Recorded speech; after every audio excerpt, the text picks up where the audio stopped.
Muito bem, meus amigos, chegou agora o momento de juntos estudarmos a Bíblia aqui no programa Encontro com a Vida. Estamos numa série especial sobre os 7 selos do livro do Apocalipse. E se você perdeu algum programa desta série, basta acessar o nosso canal no YouTube, Arilton Oliveira, e você tem acesso a toda a série completa sobre os 7 selos, tá bem? Amanhã, quinta-feira, vamos concluir esta série e na segunda que vem começamos novos episódios aqui no programa Encontro com a Vida.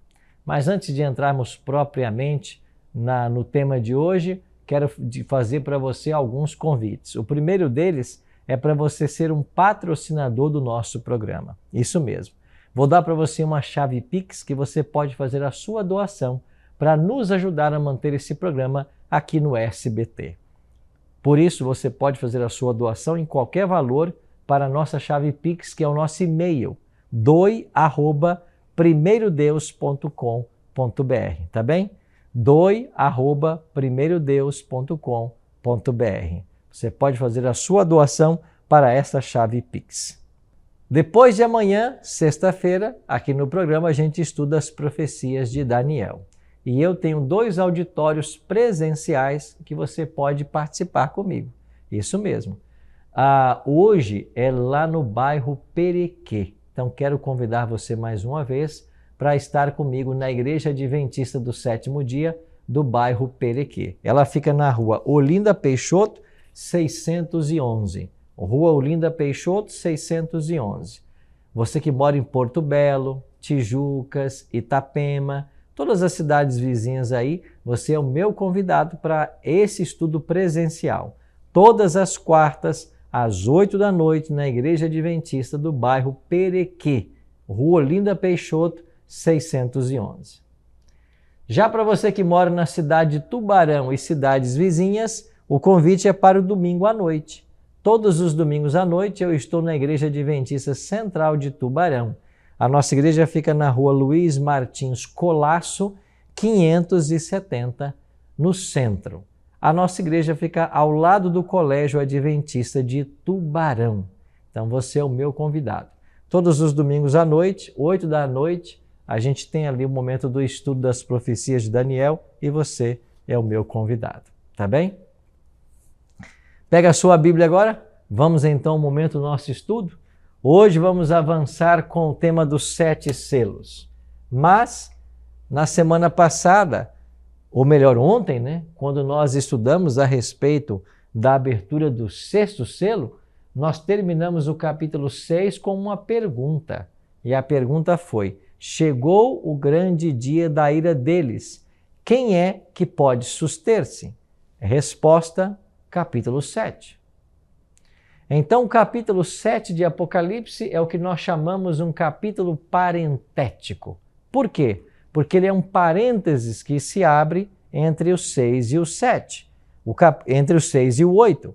E o capítulo 7 vai responder à pergunta de quem é que vai poder ficar de pé no grande dia de Deus, no grande dia da ira do Cordeiro. Resposta, os 144 mil selados. Então, hoje, nós iremos aprender a respeito dos 144 mil selados de Israel.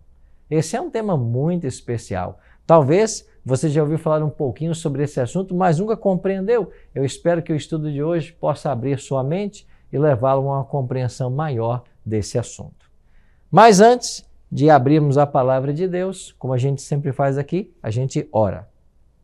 E é por isso que eu quero convidar você para nós orarmos mais uma vez, pedindo a bênção do Senhor para o estudo desse assunto. Você ora comigo? Pai querido, muito obrigado, Senhor, por estarmos reunidos mais uma vez para estudarmos a Tua Palavra. Queremos suplicar ao Deus Espírito Santo que possa mais uma vez nos orientar, que Ele seja o nosso professor, que nós possamos aprender e entender o Teu recado para nós agora. Pedimos isso em nome de Jesus. Amém. Tomou a sua Bíblia aí? Então vamos ao estudo dos 144 mil. Antes de abrir o 7º selo, Jesus interrompe a profecia e dedica todo o capítulo 7 de Apocalipse para explicar-nos quem são as pessoas que serão salvas. Então, o capítulo 7 explica quem serão salvos. O capítulo 6 terminou com a pergunta: porque chegou o grande dia da ira deles, e quem é que pode suster-se? Quem poderá ficar de pé? Resposta, capítulo 7. Então, no verso 1, leio: depois disto, vi 4 anjos em pé, nos 4 cantos da terra, conservando seguros os 4 ventos da terra, para que nenhum vento soprasse sobre a terra, nem sobre o mar, nem sobre árvore alguma. O capítulo 7 de Apocalipse começa com uma cena interessante. 4 anjos nos 4 cantos da terra. Pastor, a terra não é redonda? Sim. Os 4 cantos aqui é uma referência aos pontos cardeais: norte, sul, leste e oeste. Em cada ponto existe um anjo e eles estão segurando os ventos. Quando estudamos profecias, nós aprendemos de que ventos significam guerras, rumores de guerras, movimentos diplomáticos, ou seja, os anjos estão impedindo que a terra seja destruída, que aconteça uma terceira guerra mundial. Os anjos estão impedindo que o mal maior aconteça ao povo de Deus. E então vem aí, até selarmos em suas frontes os servos do nosso Deus. Quer dizer que nenhum vento deveria soprar, nem sobre o mar, nem sobre a terra, nem sobre árvore alguma.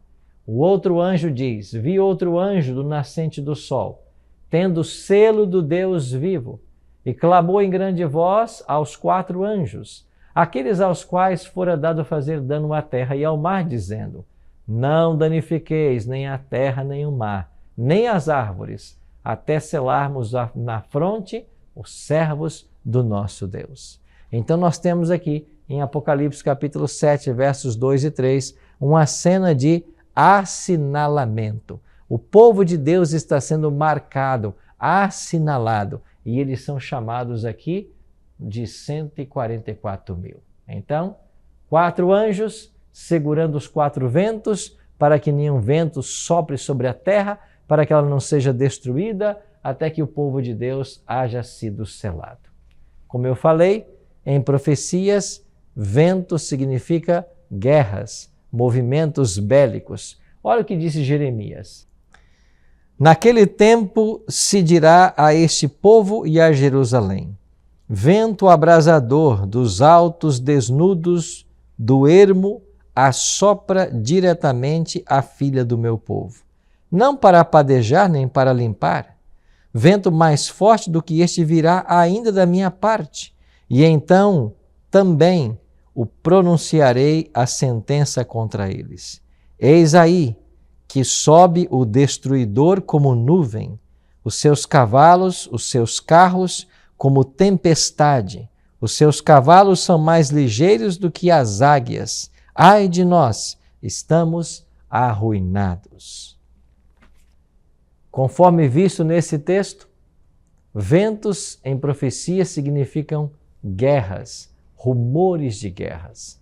Isso quer dizer que antes que essas guerras aconteçam ao planeta, os anjos estão segurando firmes os 4 ventos. O que vem em seguida? Verso 4. Então ouvi o número dos que foram selados, que era 144 mil de todas as tribos dos filhos de Israel. Então agora, um número é mencionado. 144 mil foram selados. Então a pergunta natural que surge é: quem são os 144 mil selados de Apocalipse 7 que estarão de pé quando Jesus voltar? Vamos olhar então para a Bíblia em busca dessas características. Apocalipse capítulo 7 e Apocalipse capítulo 14 são os únicos 2 capítulos que tratam deste grupo, os 144 mil selados. E aqui nos versos 3 e 4, nós temos a primeira característica desse povo. É lógico, eles são selados pelo selo de Deus. Olha o que diz os versos 3 e 4. Qual é o selo de Deus? Qual é o selo que a Bíblia apresenta? Eles são selados com o selo de Deus, mas qual é o selo de Deus? O selo será um sinal de livramento, que vai ser posto sobre aqueles que guardam os mandamentos de Deus, reverenciam sua lei e se recusam a aceitar o sinal da besta e da sua imagem. Por que nós podemos afirmar isso? Porque Ezequiel 20:20 declara: e santificai os meus sábados, e servirão de sinal entre mim e vós, para que saibais que eu sou o Senhor, vosso Deus. Sim, meus queridos, o sábado é um sinal entre Deus e seu povo. Quando nós santificamos o sábado, e por extensão toda a lei, por quê? Porque não adianta santificar um dia só, guardar um só mandamento. Precisamos guardar toda a lei. Quando nós obedecemos ao Senhor, nós recebemos o selo da aprovação divina. Interessante, quando olhamos para Êxodo capítulo 20, nós encontramos ali os 10 mandamentos. E no versículo 8, 9, 10 e 11, você tem o 4º mandamento, onde ensina claramente a observância do sábado. O mandamento nos orienta a trabalharmos 6 dias, mas no 7º será o sábado do Senhor teu Deus. Nele não farás nenhum trabalho, nem tu, nem teu filho, nem tua filha, nem o teu servo, nem a tua serva, nem o teu animal, nem o forasteiro das tuas portas para dentro. Então o mandamento apresenta o motivo pelo qual devemos descansar e adorar a Deus, porque Deus criou o mundo em 6 dias e ao 7º descansou. Por isso o Senhor abençoou o dia de sábado e o santificou. Sim, meus queridos, o sábado é o dia santo na Bíblia. E quando nós queremos praticar a vontade do Senhor, devemos dedicar-nos nesse dia inteiramente às obras do Senhor. Não trabalhar, não estudar, não se envolver em negócios, não cuidar dos nossos próprios interesses. É isso que a palavra de Deus nos orienta. Este é um conhecimento, esta é uma verdade que tem que chegar para todas as pessoas. Alguns tentam ensinar por aí que o sábado foi abolido, que a lei de Deus foi abolida, que não deve mais ser guardada, que a lei de Deus se cumpriu na cruz, que hoje vivemos debaixo da graça e não mais debaixo da lei. Bom, não acredite em tudo que ensinam por aí. A lei de Deus não foi abolida, nem nunca será. Olha o que o próprio Jesus Cristo declarou a respeito dessa lei em Mateus capítulo 5. Não cuideis que vim destruir a lei ou os profetas. Não vim abirrogar, mas cumprir. Porque em verdade vos digo que, até que o céu e a terra passem, nenhum jota ou um tio jamais passará da lei, sem que tudo seja cumprido. Olha o que Jesus está dizendo. Eu não vim abirrogar a lei, eu vim cumprir a lei. Aí alguns querem ensinar que Jesus cumpriu a lei, por isso não precisamos cumpri-la. Quer dizer então que Jesus não matou e nós podemos matar? Jesus não roubou e nós podemos roubar? Jesus não adulterou e nós podemos adulterar? Que argumento é esse? Você percebe que muitos estão tentando confundir a sua mente, mas quando a gente estuda mais o tema, a gente percebe que muitos querem deixar de lado apenas o sábado. Não, os mandamentos estão em vigência com exceção do sábado. Aonde você encontra essa orientação na Bíblia? Aonde você encontra a base para dizer que nós hoje podemos rejeitar o sábado e aceitar qualquer outro dia no seu lugar como sendo dia santo? Não existe essa orientação na Bíblia. Pelo contrário, quando a gente olha Tiago capítulo 2, versos 10 a 12, Tiago está falando justamente o oposto. Olha o que Tiago ensinou. Porque qualquer que guardar toda a lei e tropeçar em um só ponto, tornou-se culpado de todos. Porque aquele que disse não cometerás adultério, também disse não matarás. Se tu, pois, não cometeres adultério, mas matares, estás feito transgressor da lei. Assim falai e assim procedei, como devemos ser julgados pela lei da liberdade. Você percebe o que Tiago está fazendo aqui nesse texto? Tiago está simplesmente ensinando que aquele que quebra um mandamento, não importa quebrou toda a lei.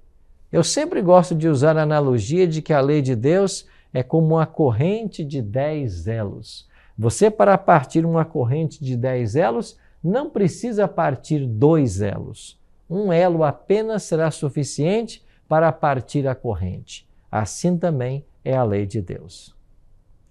Então, ainda que muitos insistam que o sábado foi abolido, coloque em sua mente uma questão. O sábado, e por extensão a lei de Deus, é o selo dele. E hoje existe um selo tentando ser imposto para as pessoas que o Apocalipse 13 identifica como o selo da besta. E sabe qual é este selo? É a imposição do domingo como um dia santo. É a tentativa de fazer do primeiro dia da semana um dia especial. Mas olhe para a Bíblia. Aonde está isso? Você não vai encontrar em nenhum texto do Novo Testamento qualquer tipo de santidade sendo atribuída ao primeiro dia da semana. Mas o discurso que você ouve hoje é: Jesus ressuscitou nesse dia, por isso ele se tornou um dia festivo. É verdade que tem que ser um dia festivo, mas Jesus morreu numa sexta. A sexta também é um dia festivo. Não é porque o dia é festivo que ele se torna santo. Santo é só um dia segundo a Bíblia, o sábado. E eu e você precisamos entender esse assunto, porque nós seremos julgados pela compreensão e prática desse tema. Então, a primeira característica dos 144 mil são aqueles que recebem o selo de Deus, ou seja, aqueles que obedecem à lei com todos os 10 mandamentos. Segunda característica, os 144 mil também passarão pela grande tribulação. Aqui nos versos 13 e 14, nós temos essa informação. E um dos anciãos me falou dizendo: estes que estão vestidos de vestes brancas, quem são e de onde vieram? Eu disse-lhe: Senhor, tu sabes. E ele disse-me: estes são os que vieram da grande tribulação e lavaram suas vestes e as branquearam no sangue do Cordeiro. Então, a segunda característica que o Apocalipse apresenta sobre os 144 mil é que eles vieram da grande tribulação. Você vai se lembrar que o profeta Daniel havia falado dessa grande tribulação. No capítulo dele, no livro dele, capítulo 12, verso 1, Daniel escreveu: naquele tempo se levantará Miguel, o grande príncipe, que se levanta a favor dos filhos do teu povo. E haverá um tempo de angústia, qual nunca houve, desde que houve nação até aquele tempo. Mas naquele tempo livrar-se-á o teu povo, todo aquele que for achado inscrito no livro. Então Daniel falou a respeito de um grande tempo de angústia. Esse grande tempo de angústia será o tempo que os salvos passarão, as provas que eles enfrentarão, desde o momento do fechamento da porta da graça até o momento em que Jesus voltar em glória e majestade. Você sabe que Jesus está hoje no santuário como nosso advogado, intercedendo por todos nós, mas chegará o tempo em que ele concluirá o juízo no santuário. E quando terminar esse juízo, todos os casos serão decididos para a salvação ou perdição. Então Cristo deixará o santuário celestial e voltará a essa terra para buscar os salvos. Entre esse espaço de tempo em que Jesus deixa o santuário e volta à terra, os salvos passarão pela grande tribulação. Em Jeremias capítulo 30, ela é chamada de o tempo de angústia de Jacó. Ou seja, será um tempo de severas provas, como aquelas enfrentadas por Jacó lá no livro de Gênesis. Então, 144 mil, eles passarão por essa grande tribulação. E uma terceira e última característica desse povo. Apocalipse 7,14 diz também que eles lavaram suas vestes e as alvejaram no sangue do Cordeiro. Olha o que diz o texto. Estes são os que vieram da grande tribulação e lavaram as suas vestes e as branquearam no sangue do Cordeiro. O que significa ter nossas vestes lavadas no sangue do Cordeiro? Como podemos ter as nossas roupas lavadas? É claro que aqui está se usando uma figura de linguagem, uma figura simbólica. Em 1 João 1,7, João escreveu: se andarmos na luz como Ele está na luz, temos comunhão uns com os outros, e o sangue de Jesus Cristo, seu Filho, nos purifica de todo pecado. João está ensinando de que nós somos purificados dos pecados pelo sangue de Cristo. Isso significa ter as vestes lavadas, ou seja, ter os pecados perdoados. Sai a nossa veste de imundície, de justiça própria, e sobre nós é colocada o manto puro da justiça de Cristo. É assim que nós podemos ser salvos. Os 144.000, eles experimentaram esse tipo de salvação. Eles experimentaram o perdão de Cristo, tiveram suas vestes lavadas e alvejadas pela justiça do Senhor. Mais um detalhe. Algumas pessoas têm questionado a respeito dos 144.000, se são simbólicos ou se são literais. Alguns têm defendido a literalidade desse número e estão pregando que nesse tempo final apenas 144.000 pessoas é que serão salvas. Bom, essa visão ela tem vários problemas e o primeiro problema seria você limitar a salvação de Deus. É como se Deus estivesse com a porta aberta e permitindo que os seus filhos fossem salvos. E quando inteira 144.000, a porta se fecha. Mesmo que outros queiram, não dá mais, porque o número já se completou. Você percebe que isso não faz qualquer sentido? João 3,16 diz que Jesus amou o mundo, que Deus amou o mundo e deu o seu Filho, para que todo o que nele crê não pereça, mas tenha vida eterna. Não há qualquer tipo de limites à quantidade de pessoas que Deus deseja salvar. Então é lógico que nós temos que partir para uma visão simbólica desse texto. E por que nós chegamos a essa conclusão? Primeiro, que Apocalipse 7 diz que foram selados os 144.000, e se você continuar lendo, são 12.000 de cada tribo. 12.000 vezes 12, 144.000. Mas a pergunta que eu faço para você é descendente literal do povo de Israel? Você é descendente de judeus? Qual é a sua tribo? Você está entendendo? Nós não somos descendentes do povo de Israel. Até porque das 12 tribos, 10 delas foram exterminadas no cativeiro assírio, sobrando apenas 2, Judá e Benjamim. Daí o povo passou a ser conhecido como judeus. Mas o Apocalipse diz que são das 12 tribos. Mas elas foram exterminadas. Então não existe hoje descendentes daquelas tribos de Dan, Naftali, Azer, Zebulon. Lógico, não pode ser então literal. Tem que ser o israelita espiritual. E de fato o Novo Testamento chama os cristãos do novo Israel, o Israel espiritual de Deus. Um segundo ponto, não pode ser literal, porque no capítulo 14 de Apocalipse, Jesus Cristo é visto com os salvos. E lá é declarado que foi visto o Cordeiro no Monte Sião e com ele os 144.000. Esta visão de João do capítulo 14, o que ela significa? João viu lá um animalzinho, o Cordeiro, lá no Monte Sião, em Jerusalém, com 144.000 pessoas salvas? Ou ele viu Cristo no céu com uma multidão de salvos? Então é lógico supor de que esse número é simbólico, não literal. Porque João não está dizendo que ele viu um cordeirinho lá no Monte Sião, em Jerusalém. Ele está tendo uma visão, e essa visão é simbólica.